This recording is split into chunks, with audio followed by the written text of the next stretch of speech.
اللہ جیسے اس وقت راغب ہوتا ہے جب سارے اسباب ختم ہو جاتے ہیں تو تب کہا جائے گا تو بندہ مومن ہے اور تو رب کی طرف رجوع کرنے والا ہے۔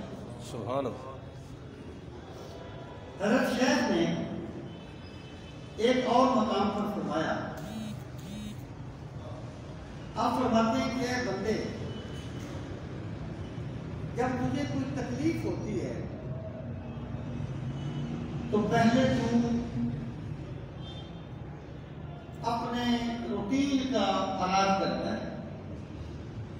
مثلا بندے کو کوئی تکلیف ہو گئی تو بندہ کوئی دوا دارو کرتا ہے، کوئی گھریلو ٹوٹکا کرتا ہے، اور جب وہ یہ محسوس کرتا ہے کہ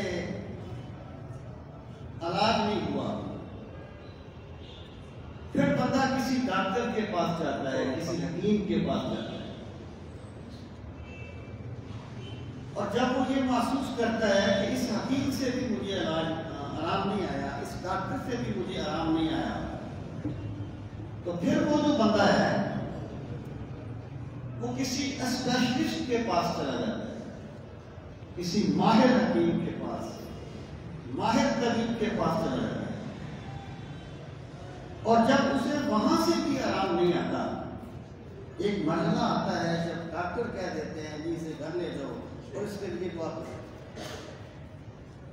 جب اسے ماہر سے بھی آرام نہیں آتا، حضرت فرماتے ہیں پھر وہ خالص اللہ کو یاد کرتا ہے، وہ اللہ کی طرف رجوع کرتا ہے۔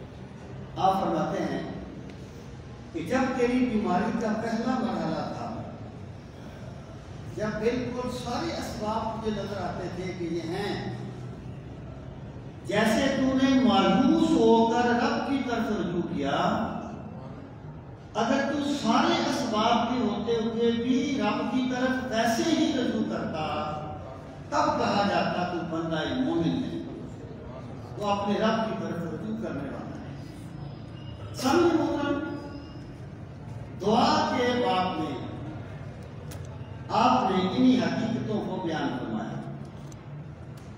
آپ ابتدا اس چیز سے کرتے ہیں، قال رضی اللہ عنہ وارضاہ لا تقل لا ادعو اللہ، حضرت شیخ نے فرمایا کہ یہ نہ کہہ کہ میں دعا نہیں مانگتا، دعا کیوں نہیں مانگتا، اس کی آگے وجہ بیان فرمائی۔ فَإِنْ كَانَ مَا أَسْأَلُهُ مَقْسُومًا، کہ تو یہ کہے کہ میں دعا کیوں مانگوں، کیونکہ جو کچھ میں مانگ رہا ہوں اگر میری قسمت میں ہے تو مجھے مل جائے گا۔ فَإِنْ كَانَ مَا أَسْأَلُهُ مَقْسُومًا فَسَيَأْتِي إِنْ سَأَلْتُهُ أَمْ لَمْ أَسْأَلْهُ، جو کچھ میری قسمت میں ہے میں دعا مانگوں پھر بھی مل جائے گا، نہ مانگوں پھر بھی مل جائے گا۔ اور پھر فرماتے ہیں وَإِنْ كَانَ غیر مقصود، کہ تو یہ کہے کہ جس چیز کی میں دعا مانگ رہا ہوں اگر وہ میری قسمت میں نہیں ہے، فَلَا يُعْطِنِي، تو مجھے نہیں ملے گا۔ بِسُؤَالٍ، میں سوال کروں یا نہ کروں وہ تو مجھے مل ہی جائے گا کہ اللہ نے میری قسمت میں لکھا ہے، تو پھر میں دعا کیوں کروں۔ یہ دیکھیں کس طریقے سے ایک انسانی نفسیات کو بیان کیا گیا کہ بندہ یہ کہے گی میں دعا کیوں کروں، اگر قسمت میں ہے تو مل جائے گا، قسمت میں ہے تو نہیں ملے گا، تو میں اس چیز کے لیے دعا کیوں کروں۔ اس میں بنیادی غلطی کہاں ہے، اس سوچ میں بنیادی غلطی کہاں ہے؟ بنیادی غلطی یہ ہے کہ جو بندہ یہ کہتا ہے اس نے دعا کی حقیقت کو نہیں جانا، اس نے اللہ کے ساتھ اپنے تعلق کو صرف اپنے مفاد تک معلوم کر لیا۔ اسے یہ معلوم ہونا چاہیے تھا کہ رب سے مانگنا یہ میری عبدیت کی شان ہے. اللہ مجھے دے یا نہ دے، میرا کام یہ ہے اپنے رب سے مانگتا رہوں، اپنے رب سے سوال کرتا رہوں، اپنی عبدیت کا اظہار کرتا ہوں. قرآن کریم میں رسول کریم علیہ السلام سے فرمایا گیا وَاسْتَغْفِرْهُ، آپ اللہ تعالیٰ سے استغفار کرتے رہیے، استغفار کرتے رہیے. یہاں پر مفسرین یہ کہتے ہیں کہ استغفار تو عموماً کسی غلطی پہ ہوتا ہے. بندے نے ایک گناہ کر لیا وہ استغفار کرتا ہے کہ یا اللہ مجھے معاف کر دے. بندے سے کوئی غلطی ہوتی کوئی استغفار کرتا ہے کہ یا اللہ مجھے معاف کر دے. تو رسول کریم صلی اللہ تعالیٰ علیہ وآلہ وسلم تو معصوم ہیں، بلکہ معصوموں کے امام ہیں. غلطی کا تمہارا تصور نہیں ہے، پھر استغفار کس لیے؟ اس کے بعد سے جواب دیے گئے. لیکن امام راضی یہ فرماتے ہیں کہ بندے کا اللہ سے معافی مانگنا اس کے لیے بندے کا گناہگار ہونا ضروری نہیں ہے. بندے نے غلطی نہ کی ہو تب بھی معافی مانگے، غلطی ہوگی ہو تب بھی معافی مانگے. اللہ سے معافی مانگنے میں بندے کی شان ہے. سبحان اللہ، سبحان اللہ، سبحان اللہ. یہ شان عبدیت ہے کہ وہ اپنے رب سے معافی مانگتا ہے. سامعین محترم، محمود غزنوی کے بارے میں وہ ایک مشہور بات ہے کہ اس کے پاس ایک بڑا قیمتی ہیرا تھا. اس نے ایک وزیر کو بنایا تھا اسے توڑ دو. اس نے کہا بادشاہ سلامت اتنا قیمتی ہیرا کیوں توڑ دو؟ اس نے نہیں توڑا. دوسرے سے کہا اس کو توڑ دو. اس نے کہا اتنا قیمتی ہیرا کیوں توڑ دو؟ نہیں توڑا. 3-4 کو بلایا. پھر اس نے محمود کو ایاز کو بلایا. اس نے کہا کہ ہیرا توڑ دو. اس نے پٹک کے مارا اور چکنا چور کر دیا. محمود غصے میں آ گیا. اس نے کہا کیوں توڑ دیا؟ اب توڑا تو اس کے کہنے پر تھا نا، وہ تو نہیں توڑا تھا نا. تو اس نے یہ نہیں کہا کہ آپ نے کہا تھا میں توڑ دیا، میں نے توڑ دیا. اس نے کہا حضور غلطی ہوگی معافی چاہتا ہوں. کوئی تشبیہ مقصود نہیں ہے. اللہ کی ذات تشبیہات سے پاک ہے اور غلامی اور عبدیت میں بھی کوئی تقابل نہیں ہے. صرف بات کرنے کا مقصد یہ ہے کہ جو بندہ یہ کہتا ہے کہ جو میری قسمت میں ہے تو مل جائے گا، قسمت میں نہیں ہے تو نہیں ملے گا، میں دعا کیوں مانگوں؟ تو اس نے دعا کی حقیقت کو جانا ہی نہیں ہے. دعا کا مقصود صرف مقصود کا ملنا نہیں ہوتا، اللہ کے سامنے عاجزی کرنا ہوتا ہے، اللہ کے سامنے انکسار کا اظہار کرنا ہوتا ہے. سبحان اللہ. رسول کریم صلی اللہ تعالیٰ علیہ وآلہ وسلم نے فرمایا الدعاء مخ العبادہ. دیکھیں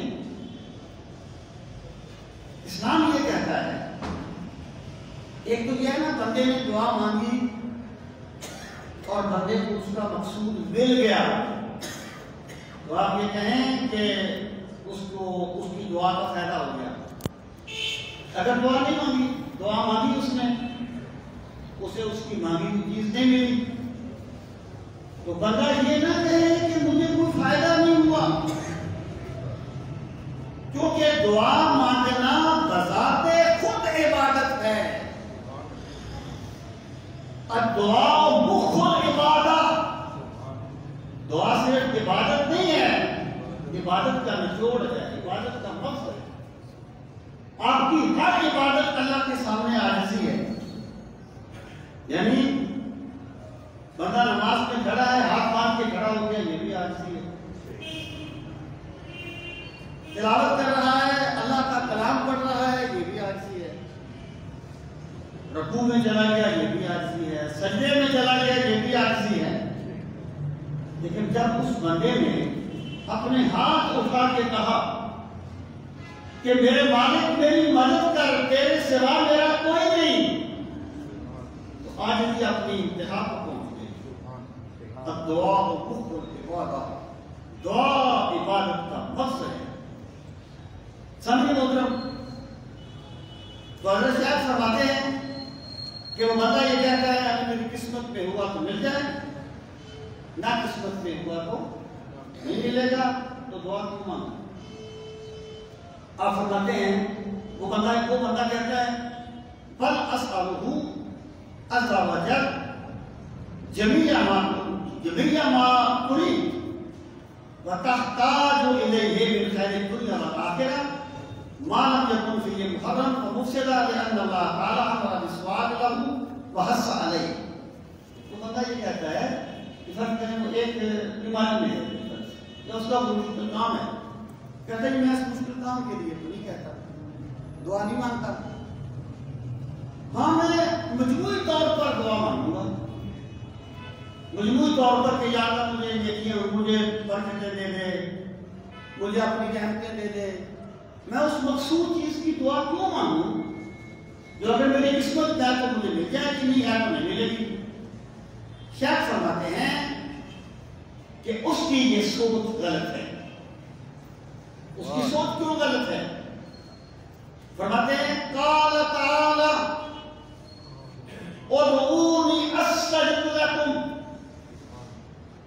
وہ بندہ کیوں بھول گیا؟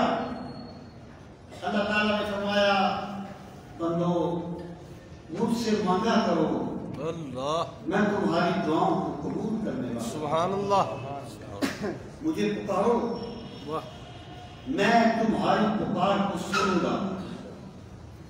مجھ سے سوال کرو، میں تمہیں عطا کروں گا. یعنی جب اللہ تعالیٰ یہ فرماتا ہے کہ تمہاری زندگی کے کوئی بھی حالات ہوں مجھ سے سوال کیا کرو، مجھ سے مانگا کرو، میں تمہاری دعا کو قبول کرنے والا ہوں. اللہ تعالیٰ نے مطلق دعا کا حکم دیا ہے. اور پھر فرمایا وقال عز وجل، اور فرمایا اللہ تعالیٰ نے واسألوا اللہ من فضلہ، اور اللہ سے اس کا فضل مانگا کرو. یہ دوسری آیت آپ نے کہ اللہ سے اس کا فضل مانگا کرو. اس کا مطلب کیا ہے؟ مراد یہ ہے کہ اللہ تعالیٰ کی ذات مالک مطلق ہے. اللہ تعالیٰ پر کوئی چیز واجب نہیں ہے. اگر ایک بندہ بیمار ہے اللہ تعالیٰ پر واجب نہیں ہے کہ اس کو شفا دے. کوئی بھی کام ہے جو بندہ اللہ سے مانگتا ہے، اللہ تعالیٰ پر کوئی بھی چیز دینا واجب نہیں ہے. اللہ تعالیٰ جو بھی عطا کرتا ہے محض اپنے فضل سے عطا کرتا ہے. سبحان اللہ. جو بندے یہ کہتے ہیں نا کہ اللہ تعالیٰ پر قرآن کام واجب ہے، نصب امام واجب ہے، وہ اللہ کی عظمت کو سمجھتے ہی نہیں ہیں. اللہ تعالیٰ پر کوئی چیز واجب نہیں ہے. امام غزالی نے ایک مقام پر لکھا، وہ فرماتے ہیں کہ انسان ایک ایسا مخلوق ہے، اس نے اپنی زندگی میں اللہ کی جتنی عبادت کرنی ہے، فرض کریں اللہ ایک بندے کو 200 سال کی عمر دیتا ہے اور وہ 200 سال سجدے سے سر ہی نہیں اٹھاتا، اس نے اپنی پوری زندگی اللہ کی عبودیت میں بسر کرنی ہے، تو فرماتے ہیں اس کا جتنا اجر بنتا ہے اللہ اسے اس وقت اس سے بڑھ کر دے دیتا ہے جب وہ ابھی شرک میں معذر میں ہوتا ہے. اللہ میں کوئی چیز واجب نہیں ہے. اللہ سے جب بھی مانگو اس کا فضل مانگو.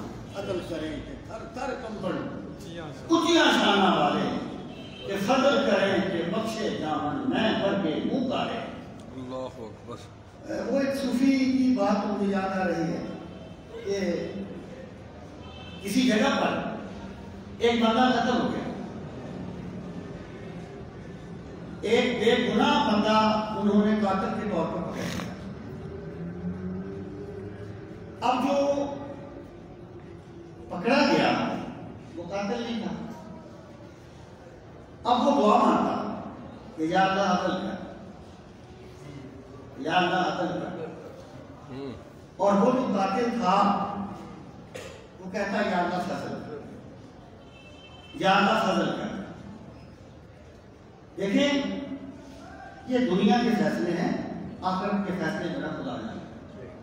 یا اللہ فضل کر، ہوا یہ کہ وہ جو بے گناہ پکڑا گیا تھا اس کو پھانسی ہو گئی۔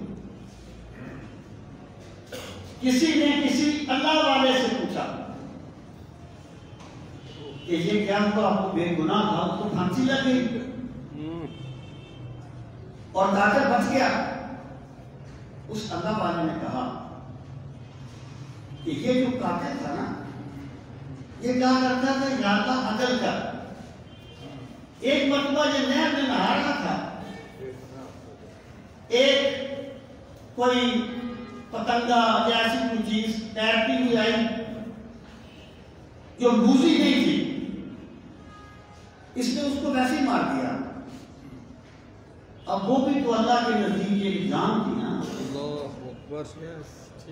یہ کہتا تھا یا اللہ عدل کر، تو پھر اللہ نے عدل کیا اور جان کا بدلہ جان ہو گیا۔ اور وہ کہتا تھا یا اللہ فضل کر، اور جب مولا فضل کرتا ہے اس کے فضل کی کوئی حد نہیں تھی۔ عدل کریں کہ تھر تھر کمبل بتیا چانا مارے، فضل کریں کہ بخشے جامن میں بھرے ہوتا ہے۔ تو حضرت شیخ کی آیہ کریمہ درج کرتے ہیں دعا کے آداب میں، وَاسْأَلُوا اللَّهَ مِنْ فَضْلِهِ، اللہ سے جب بھی مانگو اس کا فضل مانگو، اگر عدل پہ آؤ گے تو مارے جاؤ گے۔ تو کہتے ہیں نا کہ سرکار نے فرمایا کہ روایت کا مفہوم ہے کہ قیامت کے دن ایک بندہ تھا بنی اسرائیل میں، اس نے کوئی بڑے سینکڑوں سال اللہ کی عبادت کی تھی۔ اللہ تعالیٰ فرمائے گا اسے میری رحمت سے جنت میں لے جاؤ، میرے فضل سے جنت میں لے جاؤ۔ وہ کہے گا یا اللہ میں نے تیری اتنے 100 سال عبادت کی، اب تو جنت میرا حق بنتا ہے، اب تو میں مستحق ہوں جنت کا۔ اللہ تعالیٰ فرمائے گا رک جاؤ، پھر تو رک جاؤ، اس کی پوری زندگی کی عبادتیں ایک پلڑے میں رکھ دو، اور میں نے اسے جو نعمتیں دی تھی نا، میری آنکھ کی ایک نعمت ایک پلڑے میں رکھ دو۔ جب آنکھ کی نعمت ایک پلڑے میں رکھی جائے گی اور سینکڑوں سالوں کی عبادتیں ایک پلڑے میں رکھی جائیں گی، آنکھ کی نعمت کا پلڑا بھاری ہو جائے گا۔ اللہ فرمائے گا جاؤ اسے دوزخ میں لے جاؤ، یہ تو میری ایک دی ہوئی نعمت کا شکر بھی ادا نہیں کر سکا۔ تو وہ بتا کہے گا یا اللہ مجھ سے غلطی ہو گئی، مجھے اپنے فضل سے جنت عطا فرما دے۔ اللہ فرمائے گا جاؤ اسے جنت میں لے جاؤ۔ تو بندے میں جو ایک بدگمانی کسی پیدا ہو جاتی ہے نا کبھی کبھی، اس لیے پیدا ہو جاتی ہے کہ وہ اس چیز کو اپنا حق سمجھتا ہے جو وہ اللہ سے مانگ رہا ہے۔ اگر وہ یہ یقین جان لے کہ میرا حق ہے ہی نہیں، وہ بادشاہ ہے، چاہے دے دے تو اس کا کرم ہے، نہ دے تو تب بھی اس کا کرم ہے، اگر بخشے چاہے قسمت، نہ بخشے تو شکایت کیا، سرے تسلیم میں خم ہے جو مزاج یاد ہو جائے۔ اگر بندے کی یہ سوچ بن جائے نا کہ میرا بھی حق نہیں ہے تو میں اللہ سے مانگ رہا ہوں، بس میں اس کے فضل کا سوال کر رہا ہوں، اس کے فضل کا سائل ہوں، تو پھر بندہ بدگمان نہیں ہوتا، بلکہ اس کا اللہ کے ساتھ ابدیت کا تعلق قوی ہو جاتا ہے، اور وہ یہ ثابت کرتا ہے کہ میرے رب کے ساتھ میرا تعلق میرے مقصود کا نہیں ہے جو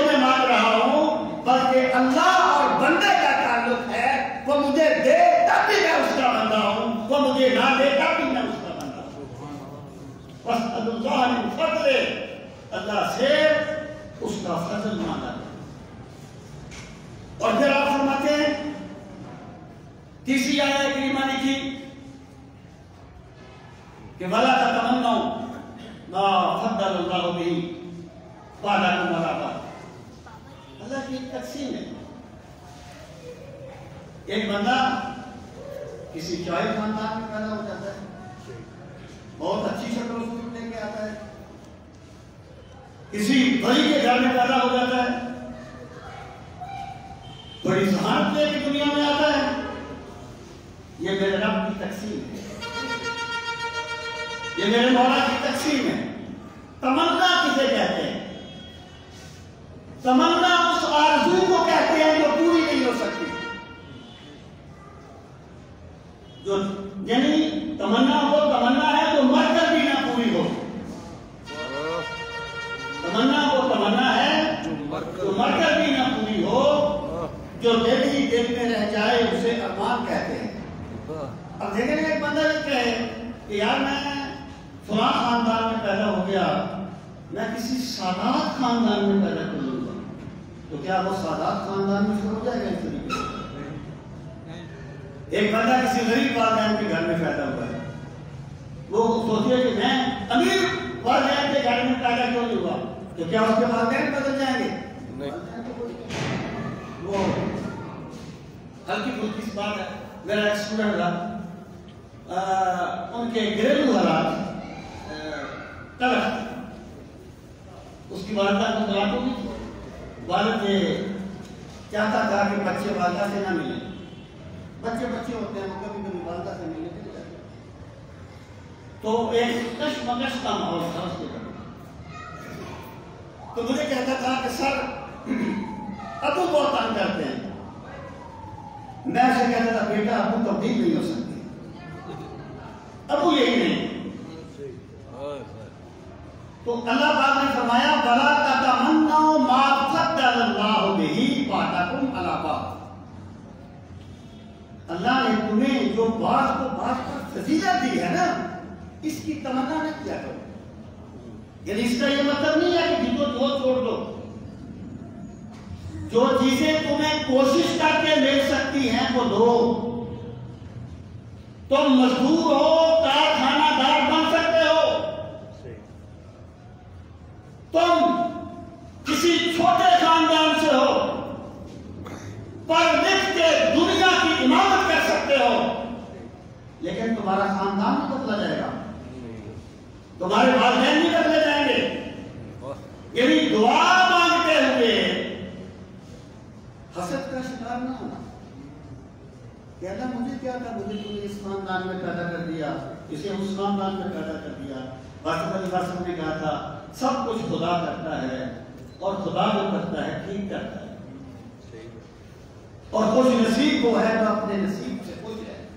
واجب وَلَا تَتَمَنَّوْا مَا فَضَّلَ اللَّهُ بِهِ بَعْضَكُمْ عَلَىٰ بَعْضٍ، اور جو اللہ نے بعض کو بعض پر فضیلت دی ہے اس کی تمنا نہ کیا۔ اس سے کیا ہوتا ہے؟ اس سے حسد پیدا ہوتا ہے۔ اشفاق صاحب کہتے تھے کہ بابا جی سے پوچھا بابا جی حسد کسے کہتے ہیں؟ کہنے لگے اللہ کی تقسیم پہ راضی نہ ہونا حسد کہلاتا ہے۔ اللہ نے جس کو جو دیا ٹھیک ہے، اور جب ایک بندہ اللہ کی تقسیم پہ راضی ہو جائے تو بلی بن جاتا ہے۔ اتنی بڑی عبادت ہے اللہ کی تقسیم پہ راضی ہونا۔ عورتیں مردوں والی فضیلت کی تمنا نہ کریں، اور اللہ نے مردوں کو، عورتوں کو جو نبیوں کی ماں بننے کا شرف بخشا ہے، وہ مرد ایسی کوئی تمنا نہ کرے، بلکہ جو اللہ نے دے دیا ہے اس پر راضی ہو جانا ایمان کی علامت ہے، اور کامل ایمان کی علامت ہے۔ پھر حضرت فرماتے ہیں قال النبی صلی اللہ علیہ وسلم اسأل اللہ وَأَنْتُمْ مُوقِنُونَ بِالْإِجَابَةِ، اللہ سے مانگا کرو، اللہ سے مانگا کرو، کس طرح مانگو؟ رسمی طور پر نہیں، فارمیلٹی کے لیے نہیں، تم اللہ سے دعا مانگو اور تمہیں یقین ہو کہ ہم مانگیں گے تو اللہ ہمیں عطا فرمائے گا۔ جب تمہیں یقین ہوگا، یقین، تب تمہاری دعا رب کے عرش کے دروازے کھولے گی۔ سمجھ لو محترم، قرآن مجید میں اللہ تعالیٰ نے اس چیز کو بیان فرمایا کہ دعا کی قبولیت کے لیے مکفّہ اور مسجع الفاظ درکار نہیں ہے۔ دعا کی قبولیت کے لیے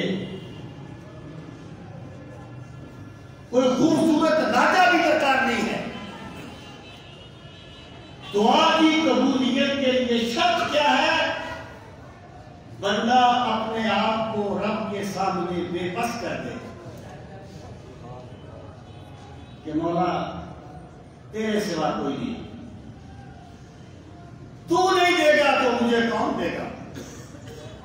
اے مالک ارض و سما، میری مدد کر، یا مجھ کو بتا تیرے سوا کون ہے میرا؟ مولا جب میرا ہے ہی کوئی نہیں تیرے سوا، اگر مجھے نمک کی چٹکی بھی چاہیے تو تیرے سوا مجھے کوئی نہیں دینے گا۔ تیرے مقابلے میں تو نہ چاہے مجھے کوئی نہیں دے سکتا۔ جب بندہ اپنے آپ کو بے بس کر دیتا ہے نا، وہ پتہ نہیں اس کی کوئی حقیقت ہے یا نہیں ہے، میں نے کہیں پڑھا تھا صرف بات کو واضح کرنے کے لیے کہ وہ جو حجاج بن یوسف تھا، آپ جانتے ہیں کہ بڑا ظالم آدمی تھا۔ ایک مرتبہ وہ مسجد میں گیا، اس نے دیکھا کہ ایک نابینا آدمی کھڑا ہوا دعا مانگ رہا ہے کہ یا اللہ مجھے آنکھیں دے، یا اللہ مجھے بینائی لوٹا۔ تو اس نے اس سے کہا کہ کتنے سالوں سے تو یہ دعا کر رہا ہے؟ مجھے صحیح فکر تو جاننی ہے۔ فرض کرے اس نے کہا میں 15 سال سے یہ دعا کر رہا ہوں۔ اس نے کہا میری بات سن، میں جا رہا ہوں نماز پڑھنے، اگر میرے واپس آنے تک تیری بینائی ٹھیک نہ ہوئی تو میں تیرا سر اڑا دوں گا۔ اب اس نے جو دعا مانگی نا، وہ فارمیلٹی نہیں تھی، وہ حالت استراحت میں آ گیا تھا کہ مولا اب اگر میری آنکھیں ٹھیک نہ ہوئی کہ میرا سر اڑا دے گا۔ اس نے جب حالت استراحت میں اللہ سے دعا مانگی تو خدا نے اس کی دعا کو قبول کیا۔ حجاج واپس آیا تو اس کی آنکھیں ٹھیک تھی۔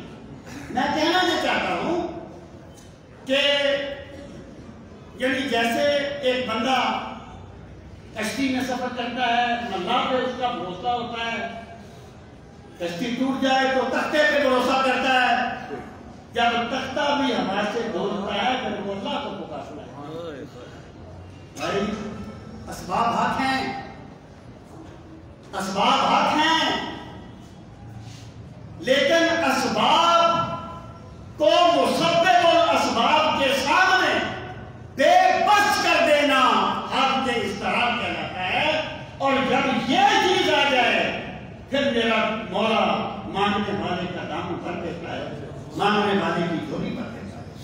اب میں یقین کو دوسرا کہ دعا مانگتے ہوئے رسمی طور پر نہیں، وہ تو فرمایا گیا نا ربنا لا تؤاخذنا إن نسينا أو أخطأنا ربنا ولا تحمل علينا إصرا كما حملته على الذين من قبلنا ربنا ولا تحملنا ما لا طاقة لنا به واعف عنا واغفر لنا وارحمنا أنت مولانا۔ مالک ہم پہ رحم فرما، تو ہی تو ہمارا مولا ہے، تو ہی تو ہمارا کارساز ہے۔ جب یہ استقرار آ جاتا ہے، استقرار اور بے بسی، یہ ہے دعا کی قبولیت کے لیے اصل طاقت۔ انت یجیب المضطر کون ہے جو مستر کی دعا کو قبول کرتا ہے؟ اذا دعا ہو جب اس کو پکارتا ہے. تو آپ فرماتے ہیں دعا مانگو وَأَنْتُمْ مُوقِنُونَ بِالْإِجَابَةِ، اور اس حال میں مانگو کہ پروردگار عالم مجھے یقین ہے تو میرا دامن خالی نہیں چھوڑے گا. جب حضرت زکریا نے دعا مانگی نا تو عمر کو بہت زیادہ تھی اور بچے کے لیے دعا مانگی. اس وقت انہوں نے کیا کیا؟ پہلے اپنی بے بسی کا ذکر کیا کہ پروردگار عالم میری ہڈیاں کمزور ہو گئی اور میرے سر کے بال سفید ہو گئے. یعنی جو جسمانی طاقت ہوتی ہے نا، جو اسباب ہوتے ہیں وہ ختم ہو گئے. لیکن مولا جب تو نوازنا چاہتا ہے تو اسباب کا محتاج نہیں ہے. جب تو نوازنا چاہتا ہے نواز دیتا ہے. وَاسْتَعْلَ الرَّاسُ شَيْبًا، میرے سر کے بال سفید ہو گئے. پھر کہا پروردگار عالم مجھے بیٹا عطا فرما، وَلَمْ أَكُنْ بِدُعَائِكَ رَبِّ شَقِيًّا. پروردگار کبھی ایسا نہیں ہوا کہ میں نے تیرے سامنے اپنا دامن پھیلایا ہو اور تو نے مجھے خالی ہاتھ واپس کر دیا، تو نے مجھے خالی ہاتھ پہنچا دیا ہو. جب ایک بندہ یقین کرتا ہے، اگر ایک بندے نے کہنا یہ ہے باجی میری قسمت ہی ایسی، نہیں مجھے نہیں ملے گی یہ چیز، نہیں میری قسمت نہیں ہے. جب اس نے دیکھیں نا ایک بندہ ہے، اس نے آپ سے ایک کام کہا ہوا ہے اور پھر آپ کو پتا چلے کہ وہ تو یہ کہتا ہے کہ یار مجھ سے تو مجھے کوئی امید نہیں ہے، تو کچھ کر، وہ آپ اس کا کام کریں گے. یہ تو ہم دوستی میں بھی اس چیز کو بخوبی سمجھ لیتے ہیں. تو دعا کی قبولیت کے لیے شرط کیا ہے کہ جب تم دعا مانگو وَأَنْتُمْ مُوقِنُونَ بِالْإِجَابَةِ، تمہیں یقین کامل ہو کہ ہمارا رب ہماری دعا کو ضرور قبول فرمائے گا، ہمارا مولا ہمیں کبھی خالی ہاتھ واپس نہیں کرے گا. اور پھر فرمایا وقال صلی اللہ علیہ وسلم اسأل اللہ ببطون اکفکم. دیکھیں نا اللہ تعالیٰ کو دلوں کے ہاتھ جانتا ہے. بندہ ہاتھ نہ بھی اٹھائے تو مولا جانتا ہے، بندہ ہاتھ نہ بھی اٹھائے مولا جانتا ہے، بندہ زبان سے نہ بھی بولے مولا جانتا ہے. جب ہم دعا مانگتے ہیں نا تو رب کو بتانا مقصود نہیں ہوتا کہ مولا مجھے اس چیز کی حاجت ہے. رب کے سامنے اپنی عاجزی کا اظہار مقصود ہوتا ہے. اللہ تعالیٰ جانتا ہے. سرکار نے فرمایا اسأل اللہ ببطون اکفکم، جب تم دعا مانگو تو اپنے ہاتھ اٹھا کے ہتھیلیوں سے مانگا، ہتھیلیوں کے اندر کے حصے سے مانگا. اور ایک حدیث پاک میں آتا ہے ان اللہ عزیز کریم یستحیی ان یرفع العبد یدیہ ویرده صفرا کما قال. اللہ تعالیٰ بڑی حیا فرمانے والا ہے، بڑی شرم فرمانے والا ہے. اللہ کو اس چیز سے حیا آتی ہے کہ بندہ اس کی بارگاہ میں ہاتھ اٹھائے اور اللہ تعالیٰ اسے خالی واپس کرے. تو دعا کے آداب میں سے ہے کہ خدا جانتا ہے، لیکن تم نے دعا مانگتے ہوئے اپنے ہاتھ اٹھا دینے ہیں جیسے ایک سائل ہاتھ اٹھا کے کوئی سوال کرنا ہے. تم نے ہاتھ اٹھا کر رب سے سوال کرنا ہے اور اللہ تعالیٰ سے دعا کرنی ہے. یہ گویا اس کے دل میں جو عاجزی تھی، دعا کی کیفیت نے اس کے دل کی عاجزی کو عملی شکل میں ڈال دیا. وَاسْأَلُ اللَّهَ بِبُطُونِ أَكُفِّكُمْ وَغَيْرُ ذَلِكَ مِنَ الْأَخْبَارِ. حضرت شیخ فرماتے ہیں، شیخ عبدالصالح جیلانی فرماتے ہیں کہ جیسے یہ میں نے چند چیزیں لکھی ہیں ایسے ہی اور بھی بہت سی چیزیں ہیں جو دعا کے آداب کو بیان کرتی ہیں کہ بندے کو رب سے کیسے مانگنا چاہیے۔ اس کے بعد میں آپ اس کے سوال کا جواب دیتے ہیں وہ انشاءاللہ میں اپنی نشست میں عرض کروں گا۔ اللہ تعالیٰ ہم سب کو اپنی معرفت نصیب فرمائے۔